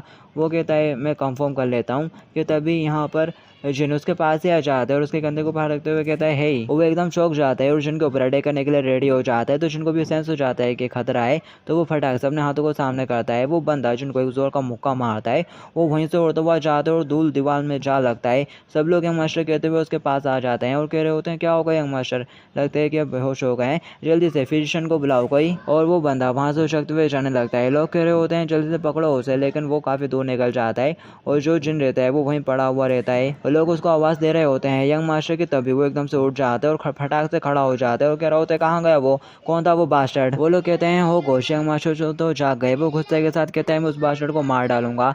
सब लोग हैरानी से और परेशान होते हुए उसकी तरफ देख रहे होते हैं। तो वो फटाक से शांत होकर अपने कपड़े साफ करने लगता है और कह रहा होता है अरे कुछ भी नहीं हुआ, मैं एकदम ठीक हूँ। जबकि वो मन ही मन कह रहा होता है बहुत जोर से लग गया यार, हर्ट हो रहा है। आखिर वो बंदा था कौन और उस जैसा स्ट्रॉन्ग मार्शल आर्टिस्ट इस पीसफुल एपिंग प्रेफेक्चर में कर क्या रहा था। नो ये कोई इंपॉर्टेंट चीज़ नहीं है, वैसे भी एपिंग प्रेफेक्चर मरीब का ही एक छोटा सा पार्ट है और मेरी basic training spirit energy circulation basic की ख़त्म ही हो गई है। अब मेरे को वजन घटाने की ज़रूरत है और क्रिटिकल इन्फॉर्मेशन को गैदर करना है। अगर मेरे को वर्जन किन सेंस के कोई इन्फॉर्मेशन चाहिए तो आई गेस मेरे को बेगर डेन में विजिट करना होगा। और फिर इसके बाद हमें जिनके फादर का सीन दिखाया जाता है। जिनके फादर और उसके बहन आपस में बातें कर रहे होते हैं उसके बारे में। उसके फादर बहुत ज़्यादा एक्साइटेड हो रहे होते हैं क्योंकि उन्हें लग रहा है कि उनका बेटा एक स्मार्ट मार्शल आर्टिस्ट बन चुका है। तो वो कह रहे होते हैं कि मेरे को उसको गवर्नमेंट में ज्वाइन करवा देना चाहिए, आगे मेरे को उसके लिए पहले क्या प्रिपेयर करना चाहिए। बहन थोड़ा खासते हुए कहती है फादर इतना एक्साइटेड मत होइए, उसको कहीं पे भी भेजना अभी से ही बहुत जल्दी है। वो कहता है मेरा मतलब अब मेरे को पता है कि यून कितना कमाल का एक जीनियस मार्शल आर्टिस्ट है, तो कि ये नेचुरल नहीं है कि मैं एक फादर के तौर पर उसकी आगे बढ़ने में हेल्प करूँ। यून कहती है लेकिन क्या आप उसको अभी से गवर्नमेंट में भेजना चाहते हैं, उसने अभी ही तो मुश्किल से चलना सीखा है, क्या आप इस तरह से एक्ट हरनेम गुन क्लैन की वजह से कर रहे हैं। हरनेम गुन क्लैन ने हमारे मैरिज प्रपोजल को रिजेक्ट कर दिया था और इसका कारण यून हो सकता है, लेकिन ये नैंगमून हीन का अपना डिसीजन है। ही ने कभी भी शादी की चाहत नहीं करी, यहाँ तक कि जब वो छोटी थी तब से भी नहीं। और वो एक मार्शल आर्टिस्ट के तौर पर अपना जीवन जीना चाहती है, वो किसी के साथ बॉन्ड नहीं होना चाहती। तो ये नैमगुन क्लैन की वजह से नहीं है। फादर क्या आप अभी भी? यून का फादर कहता है अगर मैं ऐसा नहीं करूंगा तो यून को लेकर मेरे मन में जो गिल्ट है उससे मेरे को कभी भी राहत नहीं मिल पाएगी। बहन कहती है लेकिन माँ की मौत आपकी वजह से नहीं हुई थी। वो कहता है वो मेरे पीछे लगे हुए थे, यून की माँ के पीछे नहीं, इसलिए मैं हूँ जिसको वहाँ पर मरना चाहिए था। और फिर इसके बाद हमें फिर किसी उसी घोड़ा गाड़ी का सीन दिखाया जाता है। पेट्रियार्च कहता है मैं श्योर हूँ वो लोग फिर कैसे मैरिज का प्रपोजल भेजने की कोशिश करेंगे। सामने वाला बंदा कहता है और जो मैंने यून के बारे में सुना है वो ये है कि वो बहुत ही ज़्यादा लेजी है, बस पूरा दिन बिस्तर पे पड़ा हुआ रहता है क्योंकि वो बहुत ही ज़्यादा मोटा है और यहाँ तक कि उसकी पर्सनैलिटी भी बहुत ही ज़्यादा पुअर है। वो कोई ऐसा है जिसको तो रिजेक्ट ही होना चाहिए। पेट्रियार्च कहता है इसलिए तो अब लोग यहाँ पर आए हैं और साथ ही वो हाथ उठाते हुए सामने की तरफ इशारा करता है और कह रहा होता है तुमको खुद के और दुश्मन के बारे में अच्छे से पता होना चाहिए, इस तरह से तुम बिल्कुल भी बैटल नहीं हारोगे और अपन को यून के बारे में सारी इन्फॉर्मेशन कलेक्ट करने की ज़रूरत है ताकि आप लोग उसको अच्छे से रिजेक्ट कर सकें। और ये बंदा नैमगुन हैंसू है और ये नैमगुन क्लैन का पेट्रियार्च है। दिखाया जाता है अपन को यून को यानी जिन को, जो कि जोर से छींक पड़ता है और सोचा होता है कि कोई मेरी पीठ पीछे बुराई कर रहा है, नेवर माइंड। और वो सामने की तरफ देखता है और कहता है ये सब क्या है, आखिर कोई यहाँ पर क्यों नहीं है। और फिर साथ ही वो पूरे में देखना शुरू कर देता है और एक छत के ऊपर भी चढ़े आता है जहाँ पर उससे बिल्ली ही मिलती है। बस वो सोच रहा होता है पीछे की गली में तो कुछ भिखारियों को होना चाहिए था, लेकिन आखिर यहाँ पर कोई भी भिखारी क्यों नहीं आए। कि तभी एक बंदा साइड से आ जाता है और कहता है हो माय यंग मास्टर, क्या मैं जान सकता हूँ कि आप यहाँ पर क्यों आए हो। यून उससे कहता है मैं तो बस यहाँ पर टहल रहा था, लेकिन आखिर यहाँ पीछे की गली में एक भी भिखारी क्यों नहीं है। वो कहता है कि आप मेरे से मजाक कर रहे हो यंग मास्टर। एंड इंफ्रास्ट्रक्चर में भिखारियों का अस्तित्व खत्म हुए 20 साल हो गए हैं। जो पेट्रियार्च है उन्होंने आवारा लोगों के लिए मकान बनाए और यहाँ तक कि काम करने के लिए खेत भी दे दिए। ये सुनने के बाद जिन सोच रहा होता है उसमें कोई हैरानी की बात नहीं कि वो सभी लोग मेरे को कुछ ना कुछ क्यों देना चाह रहे थे, लेकिन जरा एक मिनट रुको। और फिर साथ ही यहाँ पर हमें भिखारियों के बारे में बताया जाता है कि किस तरह से उन भिखारियों ने हर जगह मौजूद रहकर अपना एक इंफॉर्मेशन सिस्टम बना लिया है। वो लोगों को इन्फॉर्मेशन देते हैं और इस तरह से ये लोग एक बेगर क्लैन सेक्टर बन जाते हैं और अपना एम से कुछ इन्फॉर्मेशन पाने के लिए यहाँ पर आया हुआ रहता है। लेकिन अब वो तो यहाँ पर है ही नहीं, तो वो अपना सर पकड़ लेता है और कह रहा होता है डैमेड, अगर यहाँ पर कोई भिखारी नहीं है तो इसका मतलब ये हुआ कि यहाँ पर बेगर सेक्टर की कोई ब्रांच भी नहीं है। और वो बंदा कहता है अगर तुम बेगर सेक्टर के बारे में बात कर ही रहे हो तो। और फिर साथ ही यहाँ पर सिनकट हो जाता है। अपन को एक बेगर को दिखाया जाता है जो कि चाय पी रहा होता है और उससे नैमगुन क्लैन का पेट्रियार्च मिलने आया हुआ रहता है, उसके सामने बैठा हुआ रहता है। और वो कहता है मेरे को डाउट है पेट्रियार्च, अभी तो दूर से मेरे साथ बस खाली चाय पीने के लिए तो नहीं आए होंगे। क्या आप यहाँ पर उनके बारे में इन्फॉर्मेशन कलेक्ट करने के लिए आए हैं जो कि आप लोगों की फैमिली के साथ मैरिज की बात कर रहे हैं। और ये बंदा हो यून है, एपिंग प्रेफेक्चर बेगर सेक्टर ब्रांच का लीडर। क्या आपको उसके बारे में ऐसी इन्फॉर्मेशन चाहिए जिसके जरिए आप उसके मैरिज प्रपोजल को रिजेक्ट कर सको। ये सुनते से वो सोच रहा होता है जैसा कि बेगर सेक्ट से एक्सपेक्टेड था। बेगर कहता है पर मुझे माफ़ करना, आई एम सॉरी, जो यून है उसकी इन्फॉर्मेशन काफ़ी ज़्यादा स्पेशल है, इसलिए हम उस इन्फॉर्मेशन को बिना मेन ब्रांच की परमिशन के नहीं बेच सकते। पेट्रियार्च कहता है हो यून, क्या तुम यहाँ पर मेरे साथ सौदेबाजी करने की कोशिश कर रहे हो। वो कहता है अरे मेरी इतनी हिम्मत कहाँ, असल में जो मेन ब्रांच है उसने उनकी इन्फॉर्मेशन को हेवन ग्रेड तक रखा है। और वो कहता है कि इस बात का कोई सेंस भी है, वो तो एक मेरे स्कॉलर का मेरे डिसेंडेंट है जो कि एक सेक्टर तक नहीं है। और क्या इसका मैनेजमेंट सीधे मेन ब्रांच के द्वारा किया जाता है। तभी पेट्रियार्च अपना हाथ उठाकर उसको चुप करा देता है। वो कहता है हाँ ऐसा ही है और हम यहाँ पर यू फैमिली के बारे में बात कर रहे हैं। अगर वो बूढ़ा बेवकूफ उत्पाद मचाने का डिसीजन ले लेता है तो ना सिर्फ एपिंग की ये ब्रांच बल्कि मेन ब्रांच में भी काफी बड़ी मुसीबत हो जाएगी। उसकी बात सुनने के बाद पेट्रियार्च फटाक से एक पैसों का थैला सामने की तरफ फेंकता है और कहता है तुम्हारी जितनी भी कॉस्ट लगेगी मैं बियर करूंगा। वो हल्का सांस पड़ता है और कह रहा होता है ऐसा लगता है कि आपने सुना नहीं कि मैंने क्या कहा, हमको मेन ब्रांच से परमिशन लेने की ज़रूरत है। तो ये सुनने के बाद पेट्रियार्च अपने हाथ की अंगूठी निकाल कर सामने टेबल पर रख देता है और वो सोच रहा होता है यार ये तो एम्परर रिंग है, अगर हमने इसको ले लिया तो इसका मतलब ये होगा कि अब से हम लोग नैमगुन क्लैन के अंडर प्रोटेक्शन में होंगे। और वो बंदा चिल्लाते हुए कहता है फादर आखिर आप इसका कैसे यूज़ कर सकते हो। और फिर इसके बाद अपन को यून का सीन दिखाया जाता है जो कि एक चमचमाते बिल्डिंग के सामने खड़ा हुआ रहता है और यही बेगर सेक्टर वालों का अब से हेडक्वार्टर है। तो वो हैरानी से देख रहा होता है और कह रहा होता है अब इसमें कोई हैरानी की बात नहीं कि मेरे को लोग मिले क्यों नहीं, आखिर कौन ही सोच सकता है कि भिखारी ऐसी जगह पर हैं। और साथ ही वो अंदर की तरफ चढ़ने लगता है तो पहरेदार उसका रास्ता रोक देता है, कह रहा होता है ओए फैटी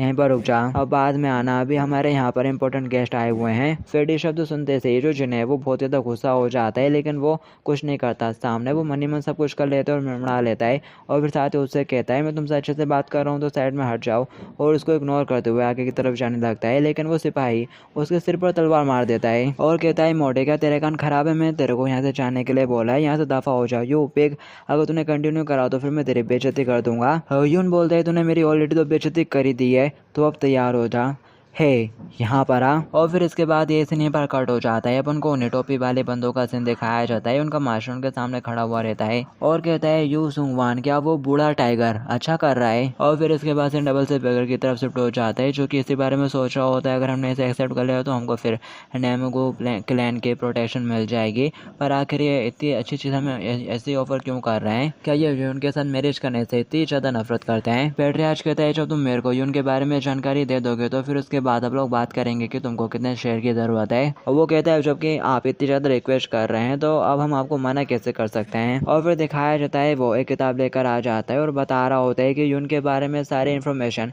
उसकी पूरी ज़िंदगी के बारे में सारी इन्फॉर्मेशन इसके अंदर है। और वो थोड़ा घबराते हुए कह रहा होता है अरे हाँ किसी को भी पता नहीं चलना चाहिए कि मैंने आपको ये दी है। वो फटाक से वो किताब उसे छीन लेता है और कह रहा होता है हमें अपने क्लियंट की कसम खाता हूँ मैं इसे सीक्रेट रखूंगा। वो बेकर कहता है तो ठीक है फिर आप इसको पढ़िए और एंजॉय करिए, मैं लेटर लिखने के लिए जा रहा हूँ ब्रांच को। और वो वहाँ से चला जाता है और फिर दिखाया जाता है वो किताब रखकर खोल के देखना शुरू कर देता है कि तभी बाहर से किसी के चिल्लाने की आवाज़ आती है। पेट्रियार्च कहता है बाहर तो बहुत शोर हो रहा है। उसका बेटा कहता है मैं अभी जाकर चेक करके आता हूँ, और साथ ही वो विंडो के पास आकर देखना शुरू कर देता है तो नीचे वो दोनों आपस में लड़ रहे होते हैं। और जो यून रहता है उसने अब उस सिपाही को भी एक मुक्का चढ़ दिया होता है और वो सिपाही सोच रहा होता है मैंने अपना हल्का सा गार्ड डाउन कर दिया था, क्योंकि मैंने बिल्कुल भी नहीं सोचा था कि ये मोटा इतना फुर्तीला भी हो सकता है। और वो सिपाही कहता है तुम तो काफ़ी अच्छे हो, मैंने अभी तक इंटरनल एनर्जी का इस्तेमाल भी नहीं करा है, लेकिन फिर भी तुम मेरी इन्फिनाइट हेवन जोड से बचने में कामयाब हो गए। यून थोड़ा हंसते हुए कहता है तुमने क्या बोला अभी, इन्फिनाइट हेवन जोड। वो गुस्सा हो जाता है और कह रहा होता है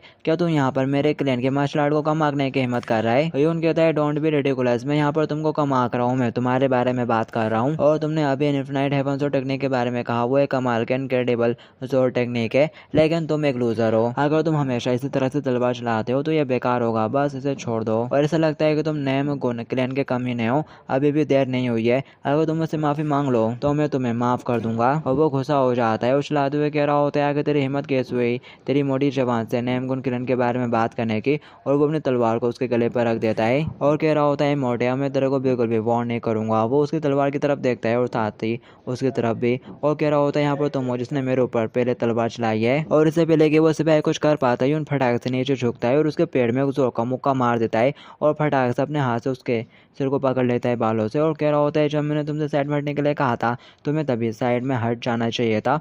और उसके मुंह पे एक जोर का मुक्का मारता है, उसकी हालत बेकार हो जाती है और तभी वो अपनी लात उठाता है और उसके मुंह में एक जोर की लात दे मारता है, उसका सर पूरे जमीन में घुसेड़ देता है और फटाक से शर्ट से पकड़कर हवा में उठा लेता है। ऐसा लगता है कि नेमगुन क्लैन ने तुमको बिल्कुल भी मैनर्स नहीं सिखाए हैं, चलो आज मैं तुमको कुछ मैनर्स सिखाई देता हूँ, इसके लिए तुम्हें मेरा थैंकफुल होना चाहिए। और साथ ही वो उसमें लपाड़े मारना शुरू करता है और एक के बाद एक मारते ही जाता है, लपाड़े खा खा कर उसके गाल सूज जाते हैं। वो कह रहा होता है रुक जाओ, कि तभी ऊपर से आवाज आती है हे रुक जा। ह्यून ऊपर की तरफ देखता है, एक बंदा ठीक इनके ऊपर ही गिर रहा होता है तो वो फटाक से पीछे की तरफ हट जाता है और खुद को संभालते हुए खड़ा हो जाता है। वो फटाक से तेजी से उसकी तरफ बढ़ता है और कह रहा होता है तो इतना तेज भी नहीं है। ह्यून सोचता है जाओ रुको, आखिर ये किस तरह की फिमिलर फीलिंग है। वो यहाँ पर एक फिश टेक्निक का इस्तेमाल कर रहा होता है, एक्सप्लोडिंग लाइटनिंग मिस्टिक फिस्ट। जिन सोचता है डैमेट पहले मेरे को इसे निपटने की ज़रूरत है और साथ ही वो फटाक से उसे निपटने के लिए खड़ा हो जाता है और कह रहा होता है मेरे करंट बॉडी के लिए ये टू मच है, लेकिन मुझे इसे हैंडल करना ही होगा। और वो अपना पंच सामने से ला रहा होता है और वो अपने हाथों का इस्तेमाल करते हुए उसके पंच को वहीं रोक देता है। यहाँ पर जिन उसके पंच की एनर्जी को अपोजिट डायरेक्शन में फ्लो करके रोकने की कोशिश कर रहा होता है और उसको काफ़ी दिक्कतें हो रही होती हैं। वो दोनों ही वहाँ पर स्ट्रगल कर रहे होते हैं और जोर की आवाज़ें हो रही होती हैं तो उसका डैड भी बाहर आ जाता है और कह रहा होता है आखिर यहाँ पर चल क्या रहा है। और फिर वो सामने की तरफ देखता है, जो जिन रहता है उसको उस बंदे के पंच को ब्लॉक करने में काफ़ी स्ट्रगल लग रहा होता है। वो कह रहा होता है मेरा फेस्ट पावर रिड्यूस होना शुरू हो गई है और वो उसके हाथ को अच्छे से पकड़ा हुआ रहता है। और फिर तभी उसकी नज़र उस बंदे के चेहरे के ऊपर पड़ती है। जैसे ही वो उस बंदे के चेहरे की तरफ देखता है उसे अपने एक मास्टर की याद आ जाती है। उसका चेहरा उसके मास्टर से उसको काफ़ी सिमिलर सा लगता है, सेम टू सेम जैसा। तो वो ये देखकर थोड़ी देर के लिए एकदम हैरान रह जाता है और अपनी एक फ्लैशबैक मेमोरी में चला जाता है। उसका मास्टर चलाते हुए कहता है आकर तुम किसी से डिस्ट्रैक्ट हो रहे हो। दिखाया जाता है वो यहाँ पर प्रैक्टिस कर रहा होता है और वो प्रैक्टिस करते करते 29,000 तक पहुँच गया होता है और 30,000 पर जाने वाला होता है।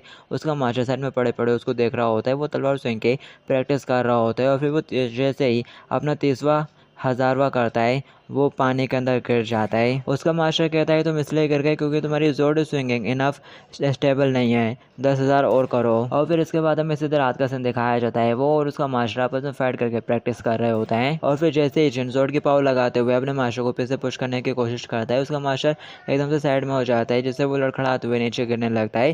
तभी वो अपनी तलवार के पीछे साइड से उसके सिर पर एक जोर का मारता है जिससे उसका सर जमीन पर ठुक जाता है और उसके सिर में चोट लग जाती है। वो चलाते हुए कहता है आखिर कौन गधा असली तलवार का एक डंडे की तरह इस्तेमाल करता है और फिर साथ ही वो अपना मुंह बंद कर लेता है। पर उसके मास्टर ने सुन लिया होता है। वो घूर के उसी की तरफ देख रहे होते हैं। वो घबराते हुए कहता है मास्टर मेरा वो मतलब नहीं था। उसका मास्टर मुस्कुराते हुए कहता है हमें देख पा रहा हूँ कि तुम्हें कितना गुस्सा फील हो रहा है। तुम जरूर 7 जोड़ इंसान के फाउंडेशन को समझ सकते हो, ट्रू फाउंडेशन को समझ सकते हो। और वैसे भी एक मास्टर को अपने डिसाइपल को ग्रो होते हुए देखने में काफी ज्यादा मजा आता है, इसलिए मैं तुम्हारी हेल्प करूंगा ताकि तुम जल्दी से ग्रो हो सको। और वो उसको मारने के लिए अपना पंच तैयार कर लेता है तो वो भी डर के मारे आंखें बंद करके वहीं बैठ जाता है। और फिर कहानी प्रेजेंट में आ जाती है जहाँ पर उसका अपोनेंट वो लड़का होता है। उसने अपने दोनों हाथों से उसके एक हाथ को पकड़ा हुआ रहता है, रोक रहा होता है, लेकिन वो बंदा अपने दूसरे हाथ का इस्तेमाल करते हुए उसके मुंह पे एक जोर का पंच मार देता है जिससे कि वो पीछे उड़ता हुआ दूर जा फेंकता है। हालांकि मैं एंड में उसको पीछे की तरफ धकेलने में कामयाब रहा, लेकिन उसने पहले ही मेरी एक्सप्लोडिंग लाइटनिंग मिस्टिक फिस्ट की पावर को डेस्परेट कर दिया था। लेकिन कैसे जिन वहीं पे पड़ा हुआ रहता है और थोड़ा गुस्से में होता है और फिर साथ ही वो फ्रिके से उठ खड़ा हो जाता है और काफी ज्यादा गुस्सा हो रहा होता है। कह रहा होता है मैं तुझे मार डालूंगा, मन ही मन बोल रहा होता है और गुस्से से घूर के उसकी तरफ देख रहा होता है। तो वो भी चलते हुए उसके पास आने लगता है कि तभी जिनके आगे एक बंदा आकर खड़ा हो जाता है और फिर देखते ही देखते यहाँ पर काफी सारे गाँव वाले आ जाते हैं जो कि जिनके सामने खड़े हो जाते हैं। और वो कह रहा होता है आखिर तुम लोग ये क्या कर रहे हो गाइस। कि तभी जिन धड़ाम से नीचे की तरफ गिर पड़ता है। सभी लोग उसको संभालना शुरू कर देते हैं और बोल रहे होते हैं जल्दी से कोई डॉक्टर को बुलाओ। दिखाया जाता है पेट्रियार्च बाहर आ चुका रहता है और वो ये सब कुछ देख रहा होता है कि तभी पीछे से बेगर सेक्टर का लीडर भी बाहर आ जाता है और कह रहा होता है तो आप यहाँ पर हो, मैंने मेन ब्रांच को लेटर भेज दिया है, बहुत जल्दी उनसे अपन को आंसर मिल जाएगा। कि तभी वो भी देखता है कि आगे सब कुछ क्या चल रहा है और फिर जैसे वो देखता है कि आगे यंग मास्टर पड़ा हुआ रहता है तो उसको देखकर वो काफी चौंक जाता है और कह रहा होता है अरे यून। दिखाया जाता है ये सुनते इस पेट्रियार्च बोलता है क्या कहा तुमने अभी जस्ट, तुमने आखिर ये किसको बोला। दिखाया जाता है वो लीडर पेट्रियार्च के बेटे के पास आता है और फिर एकदम से भगते हुए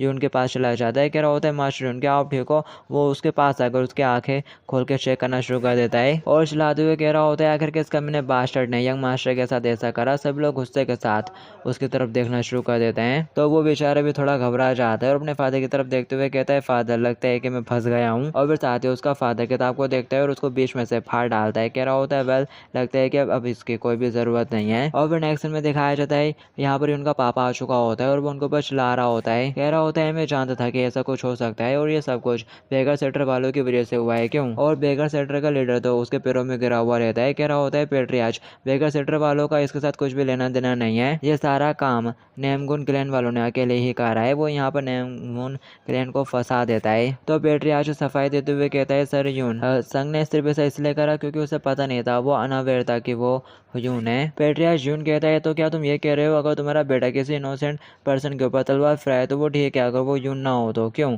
वो कहता है नहीं मेरा मतलब वो नहीं था। और वो चिल्लाते हुए कहता है अगर तुम चैंग सुन के बेटे नहीं होते और मेरे बेटे यून के फ्यूचर में होने वाले ब्रदर इन लॉ नहीं होते तो मैं अब तक तुम्हारा सर उड़वा चुका होता। और वो बेगर पेट्रियार्च के साथ एक कम्युनिकेशन टेक्निक का यूज करते हुए कहता है पेट्रियार्च नेम गुण आखिर आप कर क्या रहे हो। जल्दी से इनके पैरों में झुक जाओ, घुटने टेक दो। क्या हो अगर आपके मिस्टेक के लिए इन्होंने पैलेस के गार्डों को बुला लिया यहाँ पर। पेट्रियार्च कहता है क्या ये कुछ ज्यादा नहीं हो रहा। वो कहता है यू फूल, क्या तुम फॉर्मर इंपीरियल मिलिट्री एडवाइजर को कम आंक रहे हो। उसको करेंट के एम्परर की रिक्वेस्ट प्राप्त तो जरा सोचो अच्छे से। तभी पेट्रियार्च जून कहता है सन इन लो रेडी हो जाओ, मैं इंपीरियल पैलेस में जाऊंगा। ये सुनते ही पेट्रियार्च नेमगुन भी उसके सामने फटाक से घुटने टेक देता है और कह रहा होता है सर यून प्लीज मुझे माफ कर दीजिए, मैं गलत था, मैं मेक श्योर करूंगा कि ऐसा फिर से दोबारा ना हो। और वो दोनों चिपकू लोगों की तरह उसका पैर पकड़ना शुरू कर देते हैं। वो चिल्लाते हुए कहता है यू पंक्स अब मेरे को छोड़ो और चिल्ला रहा होता है कि तुम लोगों की वजह से मेरे बेटे की जान खतरे में पड़ गई थी कि तब यहाँ पर दरवाजा खुलता है और जिन आ जाता है और कह रहा होता है कि तुम लोग ये क्या कर रहे हो गाइस। उसको देखकर सभी लोग बहुत ज्यादा हैरान हो जाते हैं और सोच रहे होते हैं आखिर इसके बालों के साथ क्या हो गया। और फिर तभी यहाँ पर कुछ लड़के आ जाते हैं जो कि उसके हेयर स्टाइल को देखते हुए कह रही होती है यंग मास्टर आप कितना क्यूट लग रहे हो। और फिर साथ ही बाय बाय बोलते हुए वहाँ से चले जाते हैं। पेट्रिया जुन पूछ रहा होता है बेटा क्या तुम ठीक हो। बेगर्स का लीडर देखता है कि यंग मास्टर आ चुका है तो वो फटाक से भगते हुए जाकर उसकी मसाज करना स्टार्ट कर देता है और कह रहा होता है सर आपको कैसा फील हो रहा है, कहीं कोई इंटरनल इंजरी तो नहीं। अर्जुन कहता है वेल मैं एकदम ठीक हूँ। और वो एक्साइटेड होते हुए कहता है आप तो वाकई में काफी अमेजिंग हो सर। नैम गुन से हिट खाने के बावजूद भी आप एकदम ठीक हो गए, आप तो कहते हैं आधा फुर्तीले हो यंग मास्टर। ये सुनते ही जिन बोलता है क्या कहा तुमने और फटाक से आगे बढ़ते हुए झुक के बोल रहा होता है हो माय मुझे माफ करना, हमें आपको रिस्पेक्ट देने में लेट हो गया बिग ब्रदर। ये सुनते से पेट्रिया हैरान हो जाता है कि वो उसको बिग ब्रदर बोल रहा होता है। दिखाया जाता है वो स्माइल करना शुरू कर देता है और साथ ही सर खुशाना शुरू कर देता है क्योंकि यहाँ पर क्रॉस कनेक्शन सा हो रहा होता है। एजेंट कहता है फादर आप किस बारे में बात कर रहे थे कि आप इंपीरियल पैलेस में जाना चाहते हो। और वो उस लड़के की तरफ इशारा करते हुए कहता है मैं इस मार्शल आर्टिस्ट के बारे में जाकर रिपोर्ट करूंगा। ये सुनते से वो एक लंबी सांस लेता है और कह रहा होता है फादर क्या आपको लगता है कि एम्पायर के पास इन जैसे पर्सनों के लिए कोई टाइम भी होगा, आखिर आप इतनी छोटी सी चीज के लिए ऐसा क्यों कर रहे हो। ये सुनते से उसका फादर कहता है अच्छा लगता है कि मैं कुछ ज्यादा ओवरलोड चला गया। और वो गुस्से के साथ उस बंदे से कहते हैं लेकिन मैंने तुमको माफ नहीं करा है, तुम वो बास्टर्ड हो जिसने मेरे बेटे को मारा था। अर्जुन उसकी तरफ देखता है और आगे बढ़ते हुए कहता है तुम सुंगो है ना, तुमसे मिलकर अच्छा लगा, मैं यून हूँ हालांकि तुम मेरे से बड़े हो लेकिन अब मैं करेंटली तुम्हारा अंकल हूँ टेक्निकली, समझ रहे हो ना तुम। वो कहता है हाँ और साथ ही वो मन ही मन हंसना शुरू कर देता है। कह रहा होता है क्या तुम जानते भी हो कि मैंने कितने लंबे टाइम से इस वक्त का इंतजार कर रहा है। और साथ ही वो उसके गाल खींचना शुरू कर देता है। वो कहता है आखिर तुम्हें क्या कर रहे हो। वो बोलता है मैं तुम्हारा अंकल हूँ ना, आपसे तुम मुझे अंकल कहो। वो कहता है ठीक है अंकल आपका हाथ। और वो मन ही मन कह रहा होता है लिटिल बास्टर्ड तुमसे मिलकर मुझे बहुत ही अच्छा लग रहा है। और साथ ही वो यहाँ पर रेबल करता है कि जोट गैंग नैमगुन सुंग जो फ्यूचर में इसका मास्टर होने वाला है वो यही बंदा है। और फिर साथ ही वो एक और मेमोरी में चला जाता है जहाँ पर उसका मास्टर उसके साथ तलवारबाजी की प्रैक्टिस कर रहा था और कंटिन्यू उसके ऊपर अटैक करता जाता है और उसको बहुत बुरी तरह से मार देता है। और वो बता रहा होता है कि मेरा मास्टर एक नंबर का पागल सहायक होता और वो जोट को डंडे की तरह यूज करके बहुत मारता था और परेशान करके रख देता था। दिखाया जाता है वो फटाक से तलवार छोड़ता है और उसका पाँव पकड़ लेता है। कह रहा होता है प्लीज रुक जाओ। मास्टर कहता है जिन बेगन। वो कहता है हाँ मास्टर आखिर तुम्हारी हिम्मत कैसे हो रही है, आखिर तुम एक मार्शल आर्टिस्ट के तौर पर अपनी तलवार को कैसे दूर फेंक सकते हो। और क्या तुम असली फाइट में भी तलवार को दूर फेंक दोगे और अपने दुश्मन के पैर पकड़कर उससे माफी मांगोगे। हाँ ऐसा लगता है कि मेरे को तुमको और अच्छे से सिखाने की जरूरत है क्यों। और ऐसा बोलते हुए वो बहुत ही स्माइल कर रहा होता है जबकि जिन रोना शुरू कर देता है और कह रहा होता है मन ही मन में धत तेरे के लग गए मेरे तो।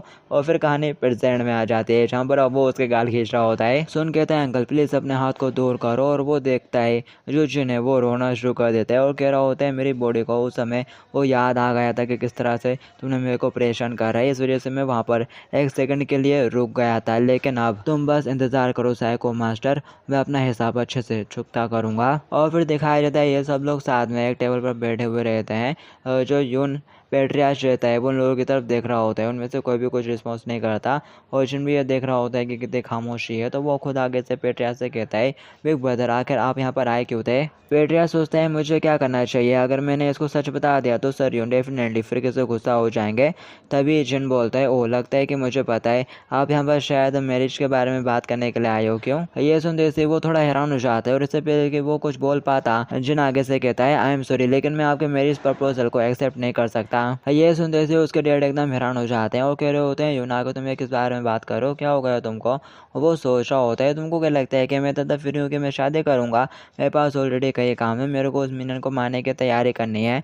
और वो अपने फादर से कहता है फादर मुझे पता है कि आप मेरे को बहुत ज़्यादा प्यार करते हो और आपको मेरी बहुत ज़्यादा परवाह है, लेकिन इस बार प्लीज़ मेरी विश की रिस्पेक्ट कर लीजिए। और इससे आप भी ज़रूर बहुत ज़्यादा डिसअपॉइंट हो गए होंगे लेकिन मैं इसमें कुछ नहीं कर सकता। और दोनों पर्सनों की सहमति के बिना अरेंज मैरिज बिल्कुल भी सही बात नहीं है। भले मैं अभी एच स्टेट के सादेपिंग प्रांत में फंसा हुआ हूँ लेकिन मैं हमेशा एक कुएं की मेढक की तरह यहाँ पर नहीं रह सकता और मुझे यहाँ से बाहर निकलना है। मुझे अगली पीढ़ी का ध्यान रखकर सम्राट की मदद करनी चाहिए जो देश का भविष्य है, और मैं सिर्फ उनकी देखभाल नहीं करूँगा, मुझे उनके साथ बात करनी होगी और दुनिया कैसे काम करती है ये सीखते हुए खुद को बेहतर बनाना होगा। और जैसे जैसे मैं घूमूंगा मैं कई सारी चीज़ें सीखता चला जाऊंगा और साथ ही मरीब में भी कदम रखूंगा। ये सुनते से उसका डैड चलाते हुए कहता है आखिर ये क्या बकवास है, मरीब के अंदर कदम रखोगे जाओगे तुम। वो जगह बिल्कुल भी अच्छी नहीं है, वो जगह इन देखो जैसे चोरों, डाकुओं और भिखारियों से भरी पड़ी है। आखिर तुम्हें उस जैसी जगह पर जाने क्यों है? अर्जुन कहता है क्या कहा आपने? क्या आप नेम गुण चैन सुन जो कि आपके सोन ब्रदर भी हैं, क्या आप उनको छोड़ के रहे हो? यहाँ पर